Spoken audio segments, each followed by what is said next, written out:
உங்கள் அனைவரையும் நான் கிறிஸ்துவின் நாமத்தினால் வரவேற்கிறேன். சத்தியத்தை அறிந்து கொள்வீர்கள், சத்தியம் உங்களை விடுதலையாக்கும் என்று தேவன் சொல்லியிருக்கிறார். அதுபோல் இந்த ஒரு சத்தியத்தை நாம் கற்றுக்கொள்ள கர்த்தர் நமக்கு கிறிஸ்து மூலம் கிருபை அளிப்பாராக.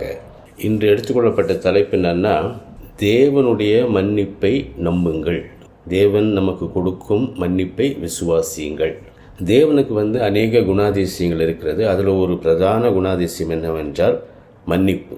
அவருடைய அன்பு, இரக்கம், கிருபை, வல்லமை இதெல்லாம் எப்படி தேவன் மன்னிப்பில் முடித்து நம்மளை காப்பாற்றுகிறார், அதை தான் நம்ம இன்றைக்கி ஒரு சில வசனங்களை கொண்டு பார்க்கும்படிக்கு கர்த்தர் கிருபை அளிப்பாராக. அப்போஸ்தலர் 10:43 வாசிக்கலாம். அவரை விசுவாசிக்கிறவன் எவனோ அவன் அவருடைய நாமத்தினாலே பாவ மன்னிப்பை பெறுவான் என்று தீர்க்கதரிசிகள் எல்லோரும் அவரை குறித்தே சாட்சி கொடுக்கிறார்கள் என்றான்.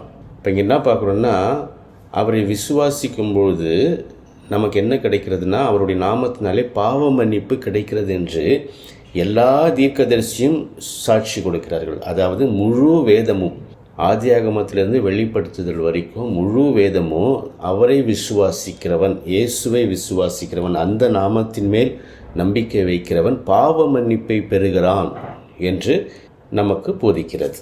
எண்ணாகமம் 14:19 வாசிக்கலாம்.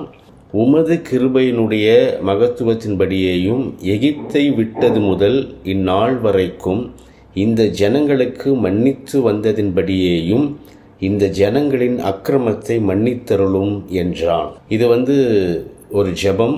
இதில் என்ன போட்டிருக்குன்னா, உமது கிருபையினாலே எகிப்தை விட்டு வந்த நாள் வரைக்கும், அதாவது எகிப்திலிருந்து இஸ்ரவேலர்களை கடவுள் அடிமைத்தனத்திலிருந்து மீட்டு கொண்டு வருகிறார். மீட்டு கொண்டு பாலும் தேனும் ஓடுகிற தேசத்தை கொடுப்பேன் என்று சொல்லுகிறார்.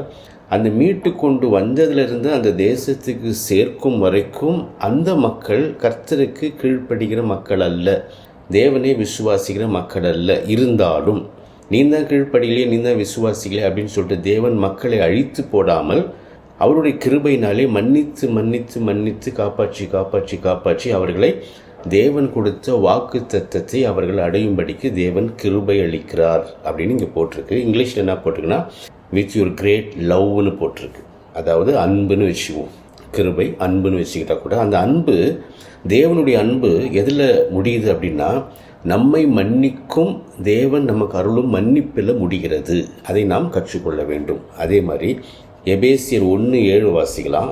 அவருடைய கிருபையின் ஐஸ்வர்யத்தின்படியே இவருடைய இரத்தத்தினாலே பாவ மன்னிப்பாகிய மீட்பு இவருக்குள் நமக்கு உண்டாயிருக்கிறது. இங்கே என்ன பார்க்குறோன்னா, தேவனுடைய கிருபையின் ஐஸ்வர்யத்தின்படியே, அவருடைய கிருபையின் அளவு எப்படியோ, அதாவது தேவன் வானத்தையும் பூமியையும் எல்லாவற்றையும் நிரப்புகிறவர் அப்படின்னு தேவன் சொல்லுகிறார். அவ்வளோ பெரிய தேவன். அவர் எப்படிப்பட்டவரோ அதே அளவுக்கு தான் அவருடைய அன்பு இருக்கிறது என்று ஏற்கனவே நம்ம பார்த்துருக்குறோம். அதே அளவுக்கு தான் அவருடைய கிருபை இருக்கிறது. அப்போ அதே அளவுனா எந்த அளவு?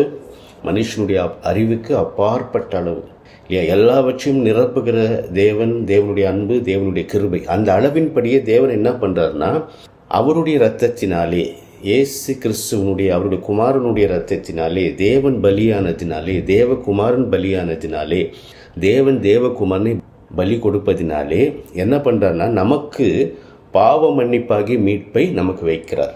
இங்கே இங்கிலீஷில் என்ன போட்டிருக்குன்னா, கிரேஸ்.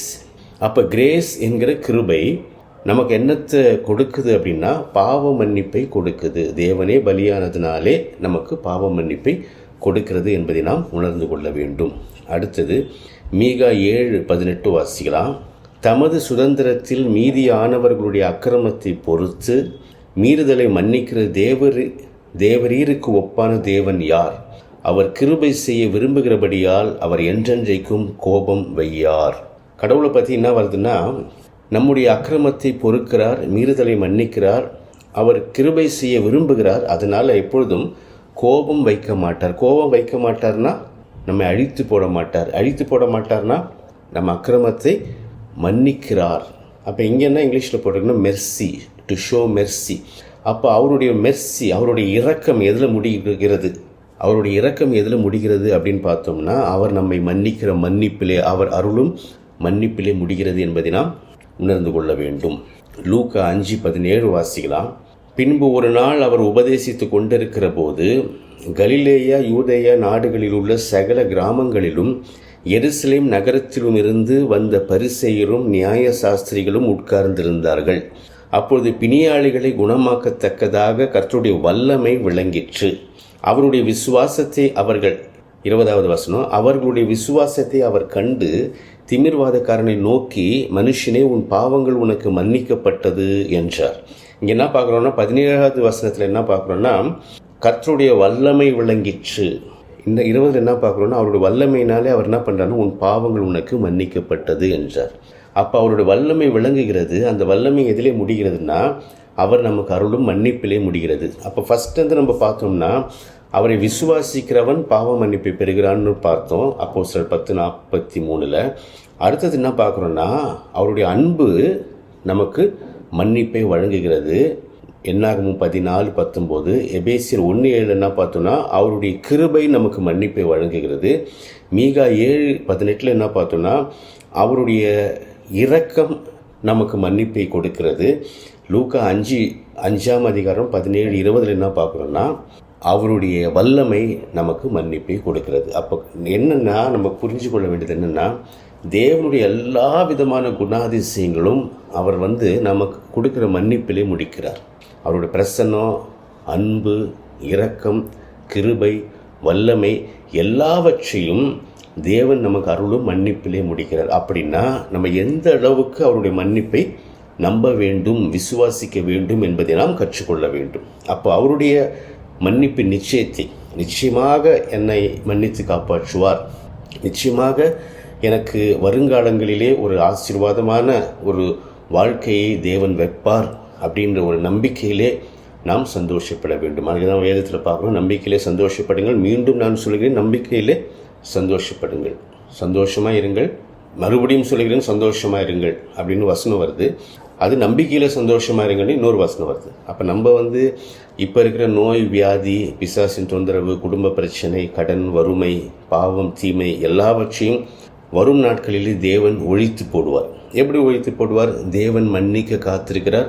தேவனுடைய எல்லா குணாதிசயங்களையும் அவர் வந்து நமக்கு மன்னிப்பை அருளும்படிக்கு உபயோகப்படுத்தி நம்மை மன்னித்து தேவன் காப்பாற்றுவார். நம்மை மன்னிக்கும்படிக்கு தேவன் காத்திருக்கிறார்.